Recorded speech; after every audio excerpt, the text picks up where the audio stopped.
Hi, welcome to Air Called Anything. Today we are looking at rocker geometry. This is something that I've never done before with regard to cutting my own push rods. I have chromalloy overlength push rods which you cut down to size and then fit one end on the end of them. And one of you guys posted up a comment saying, because I was already speculating in an earlier post how I'm going to cut these push rod tubes, and not push rod tubes, the actual push rods, and one of you guys suggested a pipe cutter, and I thought that's a genius idea. So that makes a nice true straight cut. So that's what I'm going to do. I'm going to try that. I'm not sure how it's going to work on chromalloy. I can imagine on a mild steel or an aluminium push rod it would be lovely, but chromalloy might be a bit tough, but we'll see how it goes.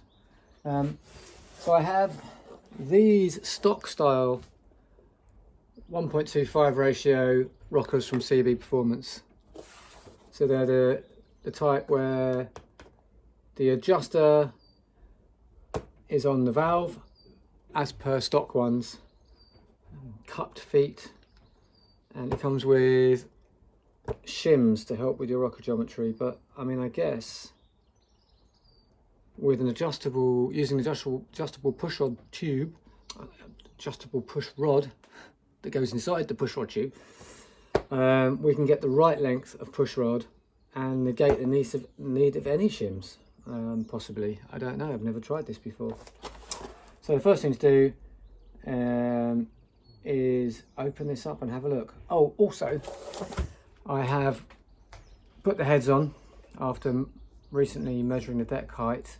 I plopped the heads on and I've torqued them down, and none of it, the pistons aren't sealed, and I haven't put any sealant on the backs of the head washers, and all that sort of stuff hasn't been done because we need access to the push rod to adjust it, to measure the geometry. So we'll be bolting it or finishing up the long block once this rocker geometry is done. Then we can put the pistons and cylinders on and the heads on in anger and get it all buttoned down. So we've got it all out of the packaging.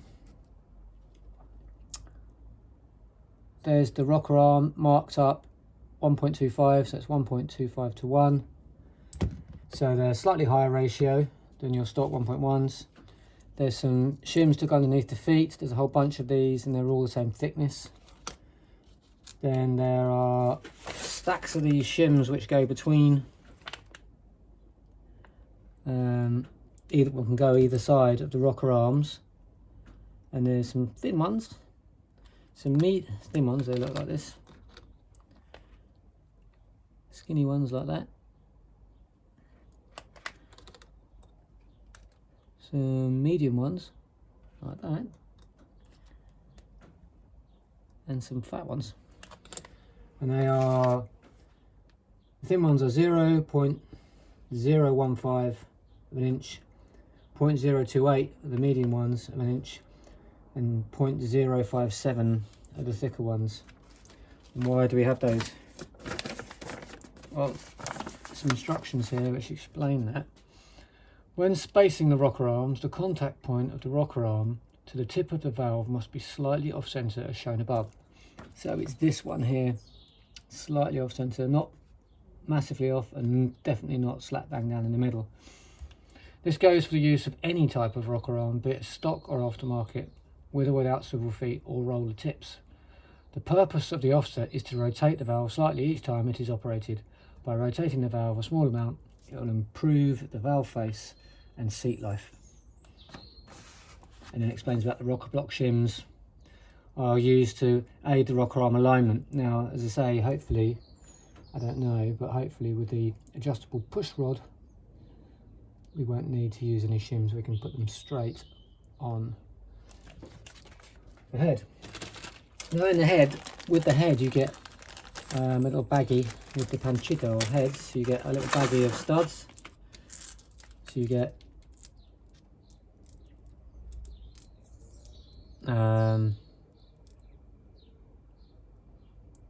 so there's 1, 2, 3, 4, 5, 6 little ones, and that's for your exhaust and probably your inlet manifolds. Not really looked. And then you get these fancy ones, which are what the rockers attach to. So they're two different sized threads. Looks like M10 and M8. Looks like. So the rocker, these slide in, and then I was watching Jeezy's thing on what was he building? I think he was doing rocker geometry, and he was saying that the aftermarket ones don't have this raised shoulder. Well, these ones do, which is great. So, you know, the rocker mechanism is going to sit nicely on the head and not move around. It's quite a nice snug fit. I mean, there's play at the top end, but down the bottom end, it's nice and solid. So that's the first job, is to wind in these bad boys. See if these are going by hand.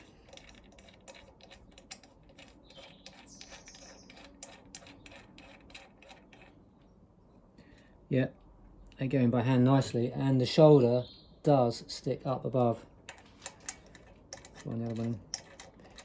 These heads are nicely made. Well done, CB Performance.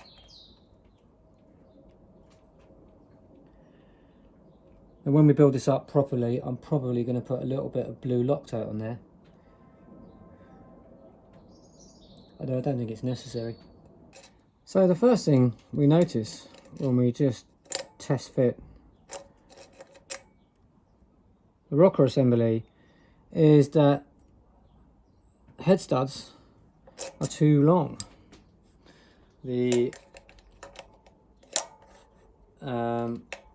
rocker shaft is not going to seat down because it's hitting these studs here.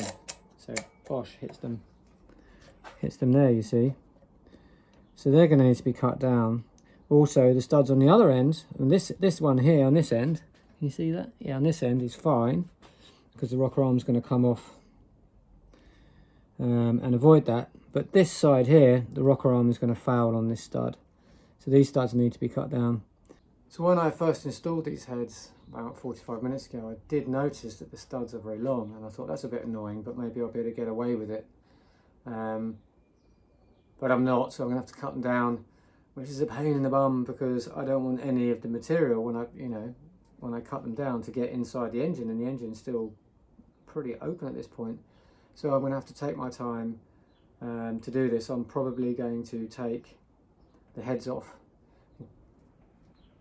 make some sort of a shroud, and then cut those studs down. So I have to untorque the heads, pop them off, cut them, file the ends, probably have to re-tap the threads to make sure the thread's nice and clean on the end, so I can start the nuts nice and easily, and then put it all back together. I guess they make these chrome alloy head studs for larger stroke cranks and bigger cylinders and heads with, I don't know, fancy heads. Heads are all the same depth, right?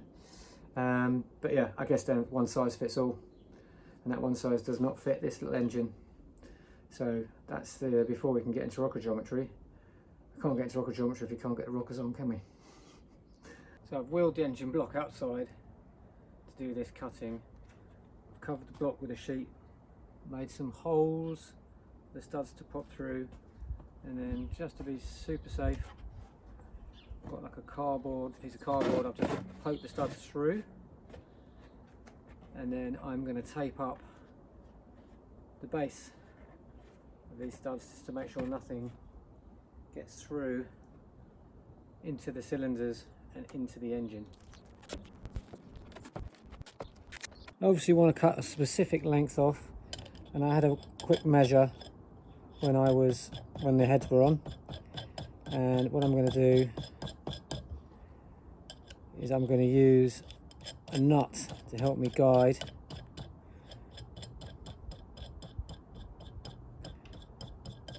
And I've measured 50, I measured it roughly 15 mil, so I'm going to use my vernier gauge, open it out to 15, spot on 15.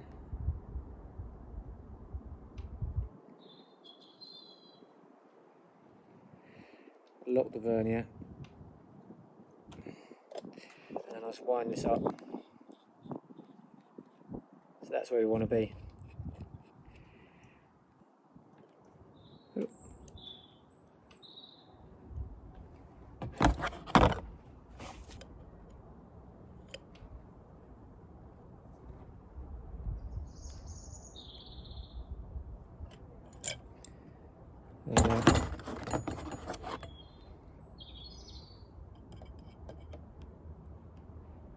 Perfect.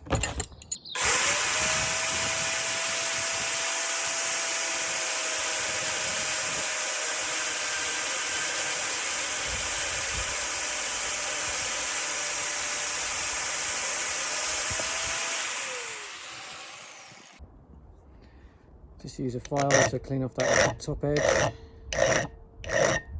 make it look presentable.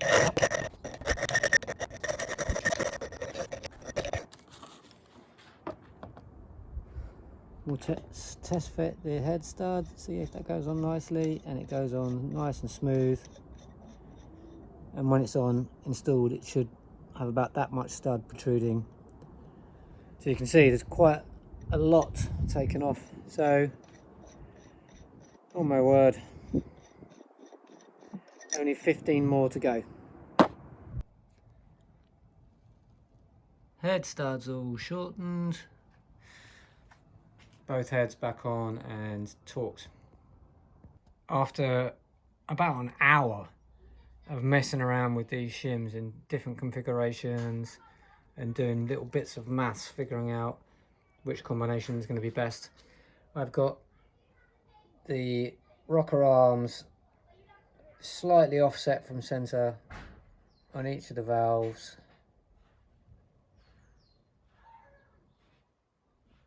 As best as I can get with the shims I have and the restrictions you have between the two mounting brackets. So from exhaust on number 1, inlet on number 1, inlet on number 2, and exhaust on number 2. So here's the shims. So in order to offset inlet on number 1, there's actually no shim between the bracket and the arm, so I'm not sure if you can do that, but that's what I'm going to do. I assume you can. And then at the end here, a whole stack of shims at the end. Well, 2 really big fat ones. And not only do you have to get the spacing right, you want to minimise the side movement. They've got to be loose and move, but you don't want any play or sticking. And they're really nice. And then I can't remember what they call these, where the adjusters, they've got like a ball bearing with a flat spot on them. See if I can, you see that? It's like a ball bearing with a flat spot, and that contacts the tip of the valve. So the rocker arms are aligned to the valve stems. I have an adjustable push rod.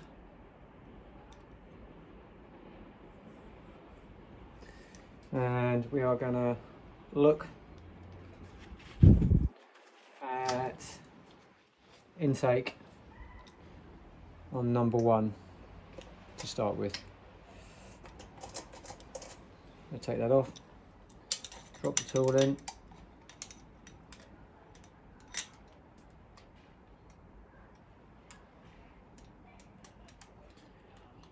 Screw it in. That is in the lifter. Put the rockers back on. No shims at the moment. That is down. And the engine is set to top dead center.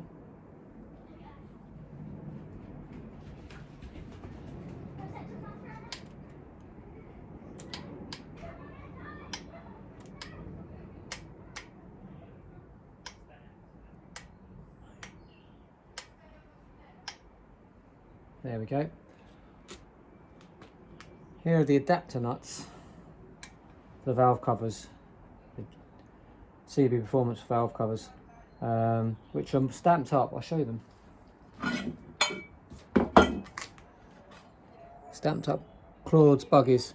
Now apparently CB Performance used to be Claude's buggies many years ago. So these nuts, once you've got the rockers all finished, you can wind in the studs to attach the valve covers. I've never used aftermarket valve covers before, ever. I've only ever used the stock type with the bales. 16mm nut, 13 foot-pounds. Give it a snug down first. So not very tight at all.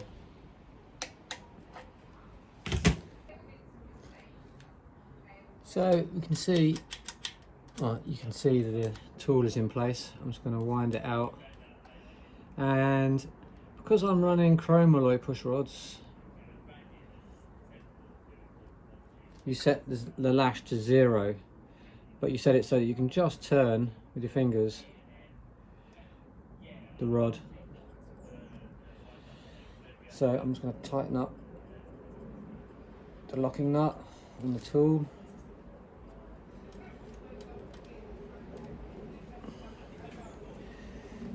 You can make your own one of these.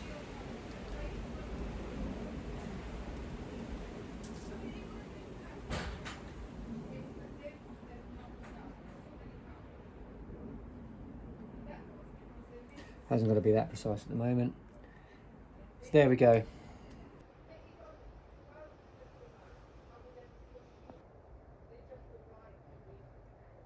I've also got my degree wheel on instead of the pulley now. Zeroed in at top dead centre. Now the reason I've got the degree wheel on is because when I was working out the cam timing, I also measured when exactly 50% of the lift is, and I wrote that down. I think it was 22.5 degrees. I'll get my book out after top dead centre.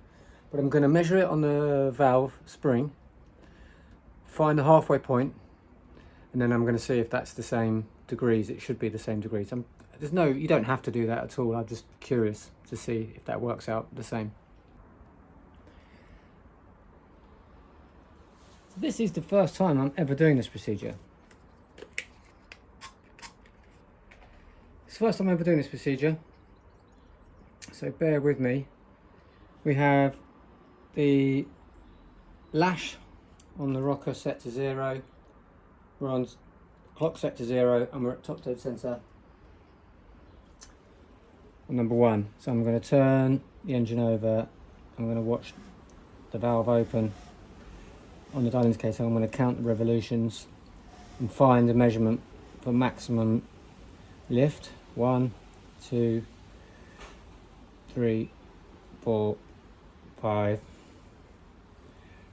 6, 7, 8, 9, 10,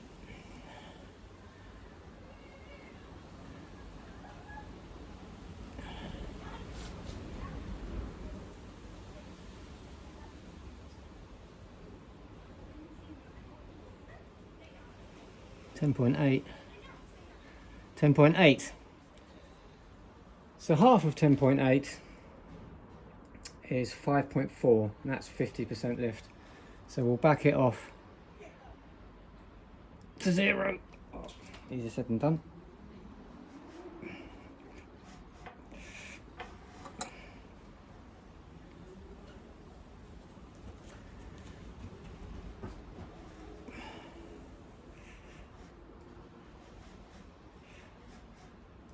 So the inaccuracy of my gauge, you see, now we're half.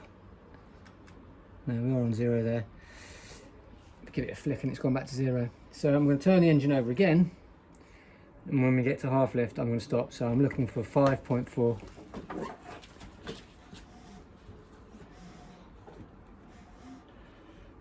One, 2, 3, 4, 5,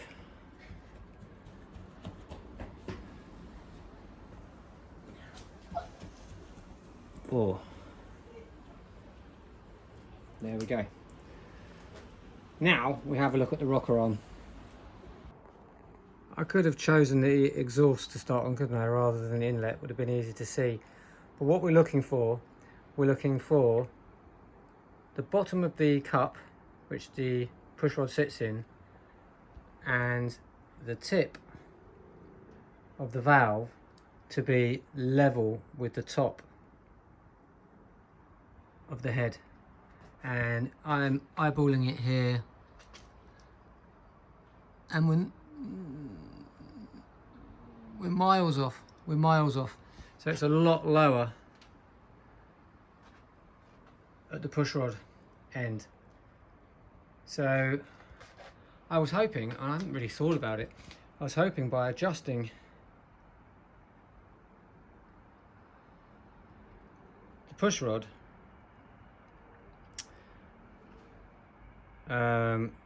you could adjust this, but it's the shims that are going to do it. So I need to put a stack of shims, take this all apart, put a stack of shims underneath the rocker to lift it up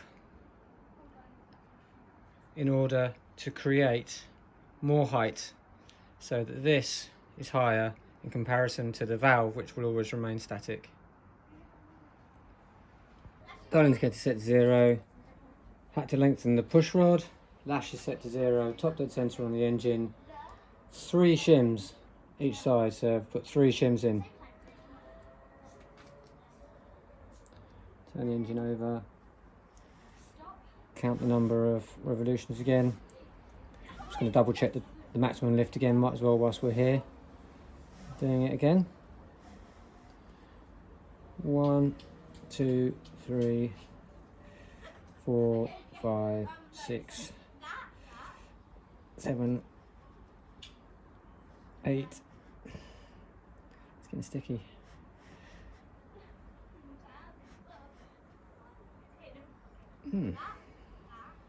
Ah, it slipped off the edge of the heel. So let's readjust the...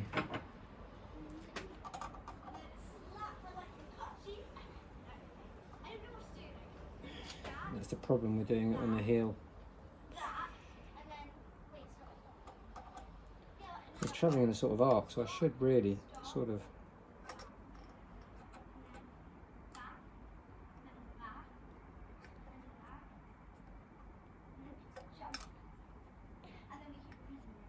There's got to be a better invention than these stupid things, isn't there? Someone's got to come up with something better. I'm guessing if I've got enough preload in there now.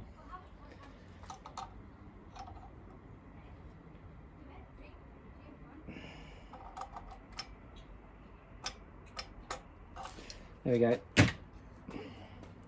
Back we go.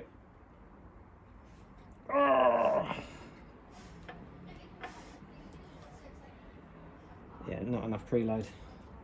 God damn it. God damn it.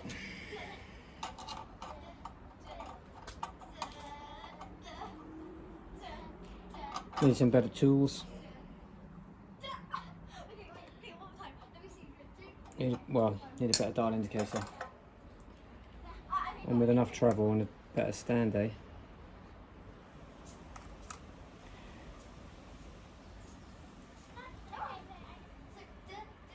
Yeah. It's such on the cusp of the amount of travel. I've got to really just get it on the edge of the travel. Otherwise it won't.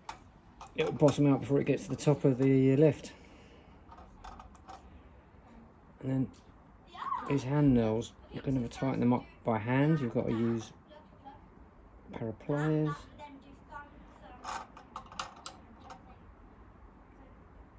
Need some proper gear.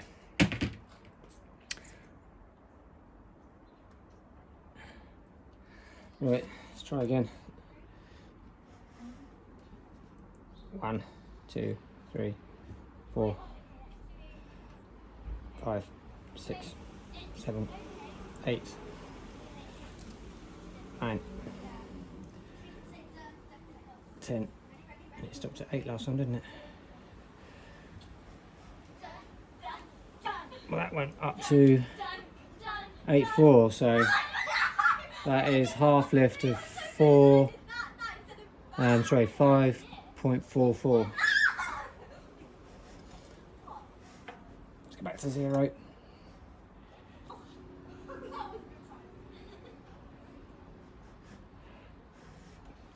There we go.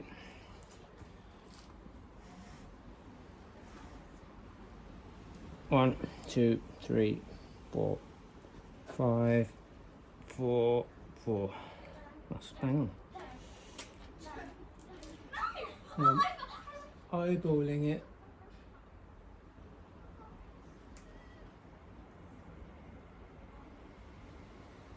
And it's still low.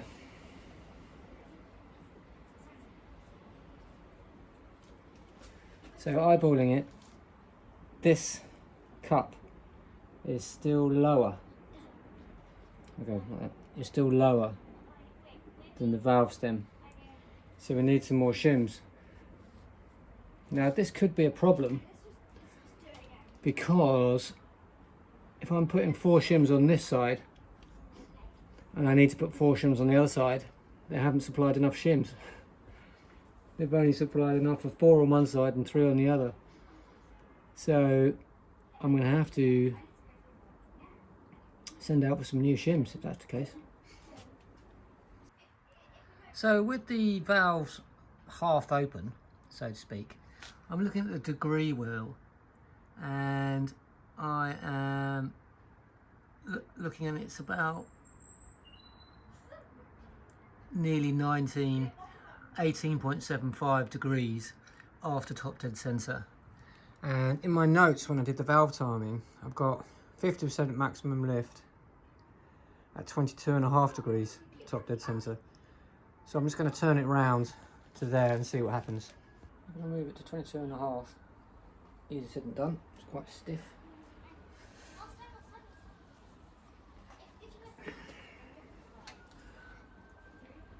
Oh.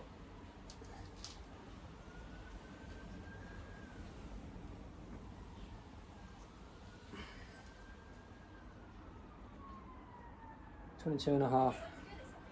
What's it reading on there?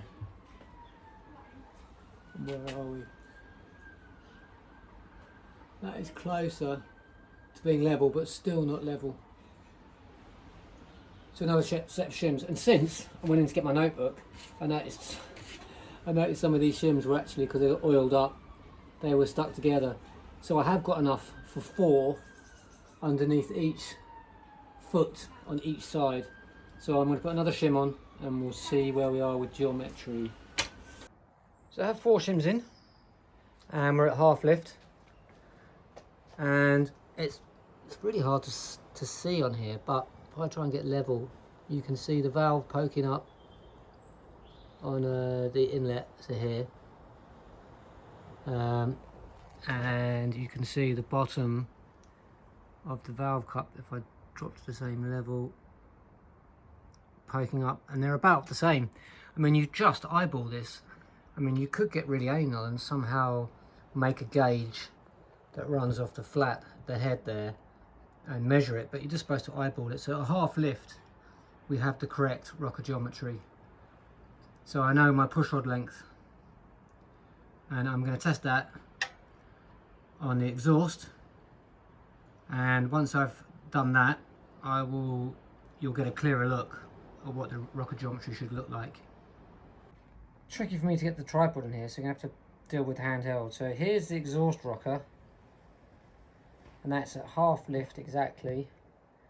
And you can see the bottom of the cup is level with the top of the valve stem.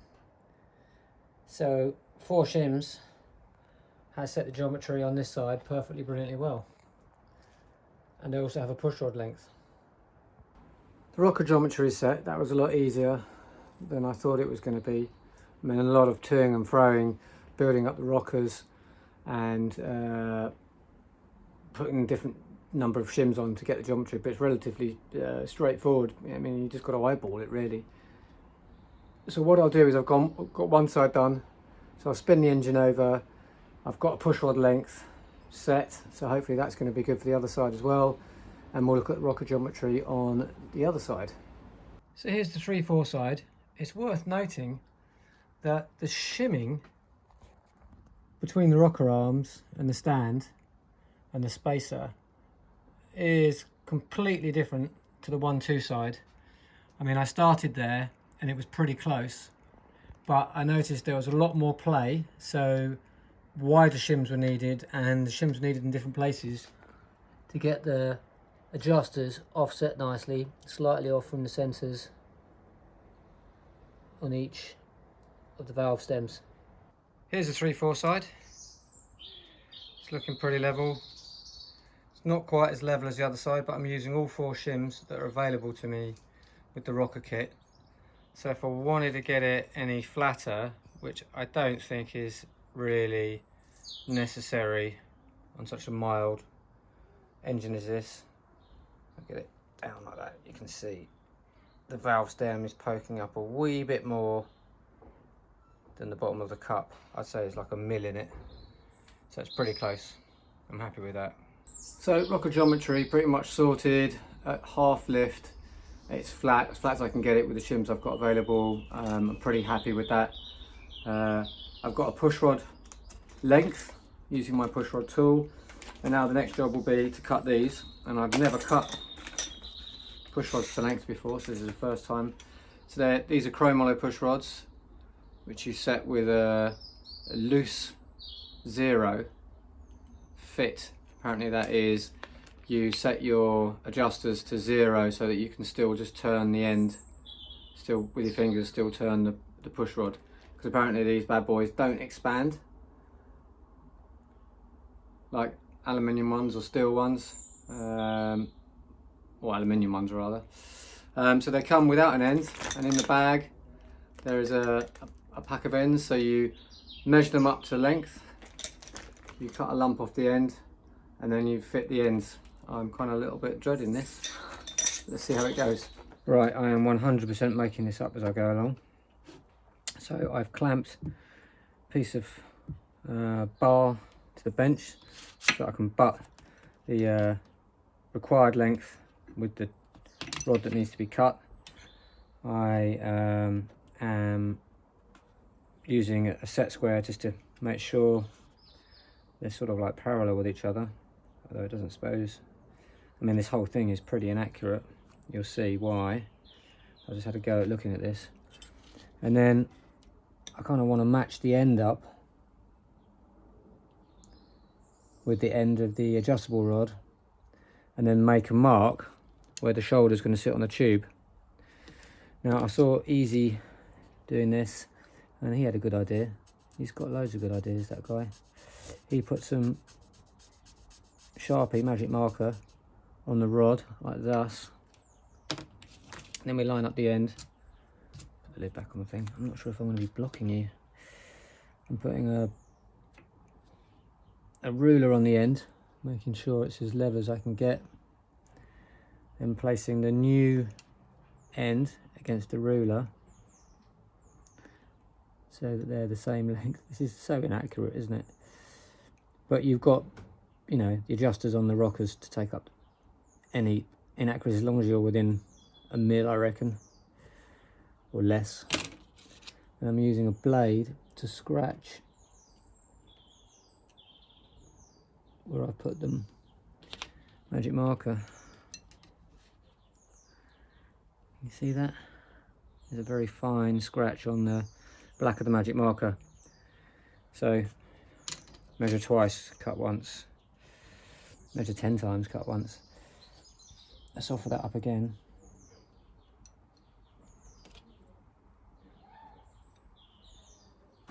Yeah, that looks pretty good. So I'm now going to cut it. I've clamped the rod in the vise with a very soft piece of rubber, and it's, you know, like I've not tightened it down too much, because obviously you don't want to overlay the tube, do you? And I can see my mark where I want to cut, and one of you guys suggested using a tubing cutter, which I think is a brilliant idea if it works. I'm sure it's going to work. I cut stainless steel fuel line with this, so there's no reason why this shouldn't work. And I line the circular blade of the pipe cutter up with my mark. It'll help if I straighten that a bit. I want to get this as accurate as possible. Get right on that line.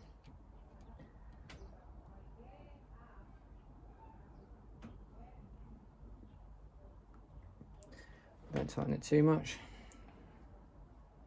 Yeah, that's bang on the mark.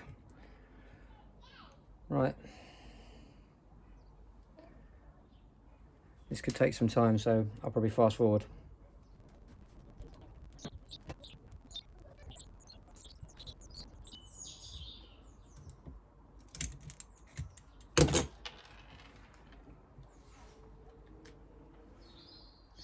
There you go, quite a sizable chunk comes off.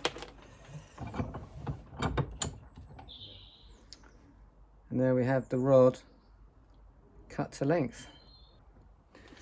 Now with the first one cut, I can discard the tool. His work is done, or her work is done, whichever way you want to look at it. And I can use the one I've cut to match there you go. The others exactly, well not exactly, but very closely. Make a scribe mark, making sure we're level. Yep. So I'll use this one as the master to cut the other 7. Well, that's all 8 push rods cut to length. It didn't take too long at all. But as you'll see, if you look, they're all butted up against the block here. But as you'll see, there is some variance in length, like this one on the end. I'd say is 1/2 mil longer than the one next to it. The one next to it is like 1/4 mil shorter than the one next to that. Then all the others are pretty good. This one on the end, sorry, this one on the end here is a wee bit longer. I'd say another 1/4 mil. So if I put a ruler along the edge here, you can see there's a few gaps. If I hold it straight. I'm not worried about these very small indiscrepancies in the length of the rods. Obviously you have the adjusters on the rockers to take up, you know, any excess differences. And all in all, I can't remember who it was who suggested using a tube cutter, but it's worked brilliantly well. That was very painless, quite quick, and took about half an hour to cut all these down. They now all need to be cleaned up. You see there's a burr inside where the pipe tubing cutter has pushed the material inside, and could probably do with cleaning up the outsides as well before we do the bit that I'm not looking forward to, which is pushing the ends on. And of course, once we've finished cleaning them up, we need to clean them thoroughly, and I'll show you me doing that on just one. But the benefit of using the tubing cutter over cutting it with a grinding disc or a Dremel or a hacksaw, I mean, I wouldn't want to cut these with a hacksaw, that's a lot of work, isn't it? Is that you wouldn't get a perfectly straight edge, because obviously the end of the push rod tube has to sit in. See, so much burr, won't even get started. It has to sit in flat against the edge, and if it wasn't a completely straight cut, then it's not going to marry up with the push rod tube, and you get all sorts of nastiness happening. Of course, the way to do this properly is on a lathe, and as I've mentioned, I've moaned about in many other videos, I haven't got a lathe. I haven't got room for one. If I had room for one, I'd definitely have a lathe. I'd be using it all the time. So I've got the push rod in the vise, snug down, so not too tight. And I've looked at feeling the outside edges. There are actually no burrs at all. Obviously the pipe cutter, I don't know, there might be a little bit. I'm going to tickle the outside, but we're going to do the inside first. And what I've got is I have a stone with a pointy, I don't know what you call these, and on a hand drill, and just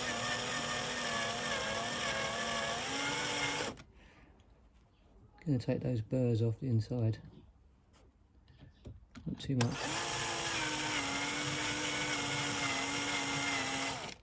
And you can see lots of particles of metal, so these rods need a proper thorough clean. You don't want all that crap getting in your engine, do you? And somewhere I've got an end. There you go, the end just starts nicely now. So that's all you need to do. Just take off those burrs. Nice. I'll do the other 7. So I put a flat file in the vise, and I'm just going to take off this slight, it's not a burr, but it's just, well, I guess it's where the tubing cutter has pushed material up, and it's just slightly raised on the edge. You can just feel it with your fingernail. Very, very, very, very faint. And what I'm doing is when I sand stuff or file stuff like this, which is circular, I always put like a reference mark. I put a little dot. So as I'm gonna, oops, sorry, not the camera. So as I'm filing it, I'm going to turn it, and I know when I've done a 1 full revolution. So I'm just going to put it on a slight angle.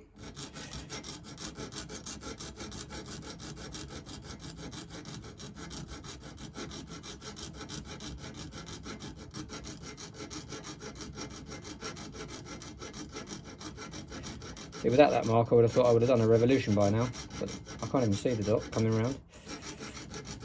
You lose track of where you are. There we go, back to where we started.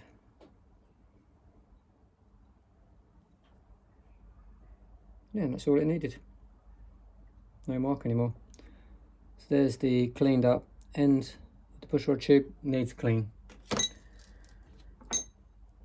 I will do the other 7. First thing we're going to do is we're just going to blow some air down.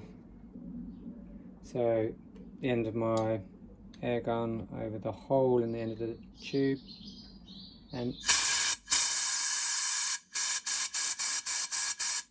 next I'm going to blow some WD-40 through it. Now I'm not sponsored by WD-40. I wish I was. I use enough of it. So just put the nozzle in the end, and then I'm going to catch what comes out, and I'm actually turning it to make sure that the WD-40 runs all the way down the inside of the tube, like that. Tip it all out, and then on the WD-40 I'll put it to one side.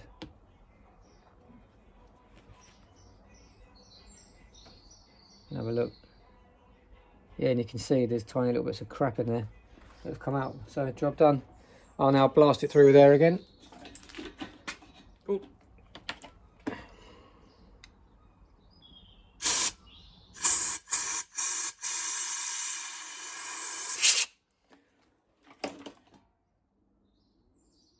Have a look inside. Lovely and clean. Let's give the outside a bit of a wipe. And we'll do the other 7. Yeah, so this is the bit I'm dreading, is putting these ends in. So the idea is you just hammer them in. And I've read that some guys use a block of wood at each end to protect the bald ends of the, I'm trying to get one out of the bag here. So to protect the bald ends, but what you're supposed to use is some old lifters. Now I haven't got any old lifters. But I have got some Porsche 356 lifters which have the same radius ends for the push rods. Unfortunately, they're not like the VW ones, which have got a guide to help you. So I've got a piece of copper pipe, and the end of the push rod will just sit inside. I have another lifter in the bottomed out in a vise here, ready to go. So we'll put the end of the push rod, which already has its tip, and we put the new tip. Tell you what, I might put a little bit of oil on just to help. I'm not sure that will make any difference, but who knows, it might do. Bit of oil.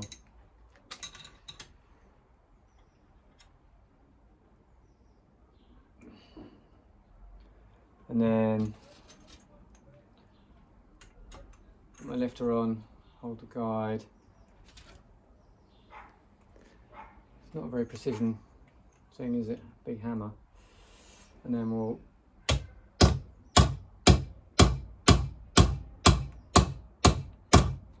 feel it's not.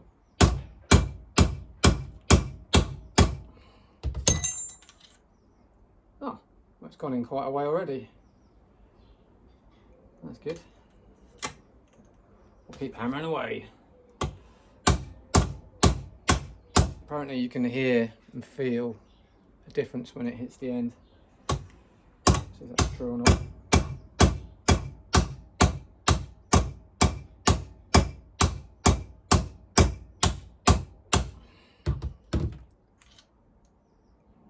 Down a bit more.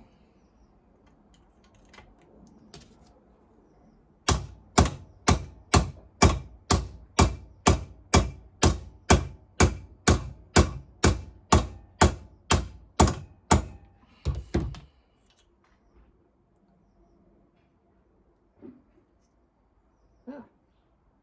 Well, that's down. I'll give it another tap. I didn't hear a difference or feel a difference.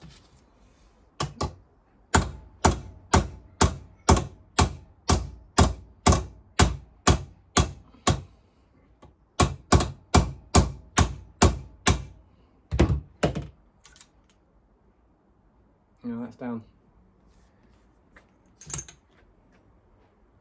There we go.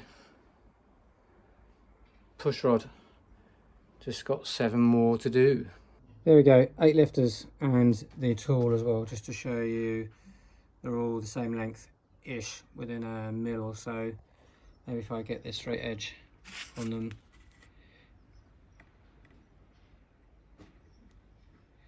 We'll look over the top. I mean, all pretty good. So that was pretty painless. Yeah, so that was a lot less painless making these things than I thought it was going to be. I was dreading hammering the ends on, and in the end they did go on. There's got to be a more elegant way of doing it than just smashing it with a hammer. Maybe some sort of press.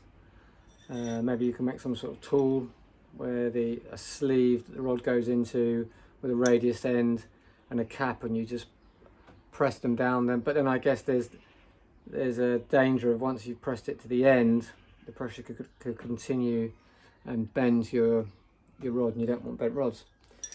So that is rocker geometry complete. I'm waiting for the under cylinder baffle tins to turn up before I can bolt down the heads, and once I've got those I can bolt down the heads and continue with the build. Thanks for watching.